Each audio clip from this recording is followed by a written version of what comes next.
Hello friends, एक बार फिर से आप सभी का बहुत-बहुत स्वागत है। मैं हूँ विश्व। तो आज का ये वीडियो सवाल के जवाब में है। सवाल ये है कि माइक्रोसॉफ्ट एक्सेल में जब हम कोई फ़ॉर्मूला लगाते हैं, एग्ज़ाम्पल के लिए आप देख सकते हैं कि यहाँ पर हमने ये सम फ़ॉर्मूला लगाया हुआ है।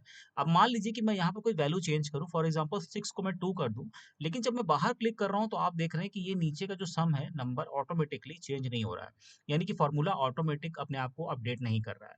तो इसको ठीक करने के लिए हमें क्या करना है, लेफ्ट साइड में ऊपर के रिबन में फ़ाइल टैब पे क्लिक कर दीजिए। उसके बाद सबसे नीचे हमको ऑप्शंस पे जाना है। ये रहा ऑप्शंस, इस ऑप्शंस पे क्लिक कर दीजिए। तो यहाँ पर आप देखिए एक्सेल ऑप्शन का ये विंडो यहाँ पर ओपन हो गया। यहाँ पर हमको फ़ॉर्मूला पे क्लिक करना है और यहाँ पर देखिए वर्कबुक कैलकुलेशन में मैनुअल सेलेक्ट है। इसको उठा करके हमें ऑटोमैटिक कर देना है, ठीक है? इतना ही करना है। उसके बाद यहाँ से ओके पे नीचे क्लिक कर दीजिए। अब देखिए जब यहाँ पर मैं कुछ चेंज करूँगा, फॉर एग्ज़ाम्पल मैं इसको 8 कर दूँ और बाहर क्लिक करूँ तो ये देखिए नीचे ऑटोमैटिक फ़ॉर्मूला चेंज हो गया।